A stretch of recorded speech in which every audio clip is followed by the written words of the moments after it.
स्वागतम सुस्वागतम। स्वागत है मित्रों आपका हमारे YouTube चैनल दलितों की कहानियाँ में। चलिए आचार्य कलकुलरी इनाक जी की कहानियों का रसानंद लेते हैं।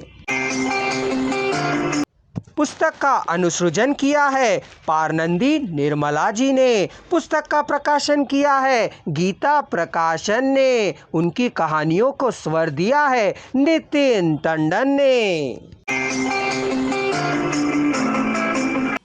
मुंडोडी का वहां आना वैसा लग रहा था सर्व संग परित्याग करने वाले सन्यासी की तरह, सब कुछ साथ रखने वाले महर्षि की तरह, समस्त समस्याओं का परित्याग करने वाले पुरुषोत्तम की तरह वह आया। उसकी चाल झुकी झुकी सी नहीं थी, चोरों की सी भी नहीं थी। वह जितनी दूर चल रहा था वह जमीन सारी उसकी ही है। सोच सम्राट की तरह रौब से, थार से, शान से चल रहा था। क्या आगे है क्या पीछे है क्या देखा नहीं है। यह चाहिए वह नहीं चाहिए ऐसा सोचा भी नहीं था। सारा अन्न परब्रह्म स्वरूप ही है, वह खराब हो जाए तो भी परवाह नहीं। बासी पानी का भात हो तो भी परवाह नहीं है, खट्टा हुआ माड़ हो भी तो परवाह नहीं है। एक एक कर उसने लिया, पीने की चीज को पी लिया, खाने की चीज को खा लिया। किसी ने भी हाथ नहीं डाला, मिलाया तक नहीं, कौर तक नहीं बनाया। एक एक पात्र को लेकर सीधे मुंह में ही उड़ेल लिया। चावल को रुक रुक कर खाया था, खट्टे मांड को रुक रुक कर पिया था, हरी मिर्च को चबा चबा कर खा लिया, प्याज को दांतों से काट काट कर खा लिया, मट्ठे को पी लिया। कोई भी भगोना या कढ़ाई को मुंह नहीं लगाया।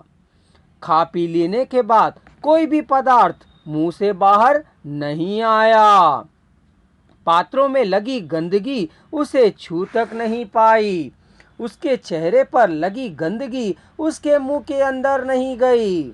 उसने मुंह नहीं धोया, हाथ नहीं धोए, ओठों से कुछ चिपका नहीं रहा।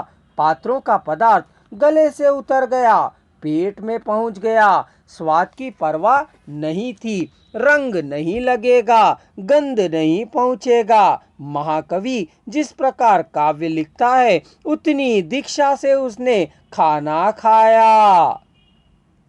शिव ने विष को अमृत की तरह इसी तरह निगला होगा, इसलिए लोग उसे परमेश्वर कहते हैं। पीड़ा नहीं डाला, पैर नहीं धोए, हाथ नहीं धोए, पेट के द्वारा लाए गए पात्र की तरह मुंह में कुएं की जगत पर रखे पात्र में से परब्रह्म के प्रवेश करते समय खड़े होकर मुंडड़ू के चेहरे पर किसी तरह का तेज दिखलाई दिया। पूरब में उजाला हो रहा था। मुंडड़ू ने खाकर डकार ना लिया होता तो सवेरे नहीं हुआ होता। बड़का यह सब सोच रहा था।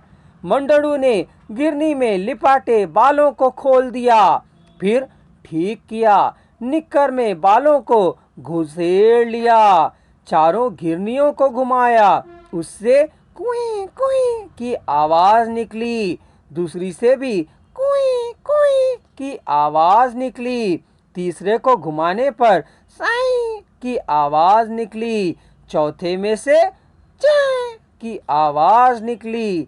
धीरे धीरे चमारों की बस्ती के घरों में हलचल की आवाज सुनाई देने लगी।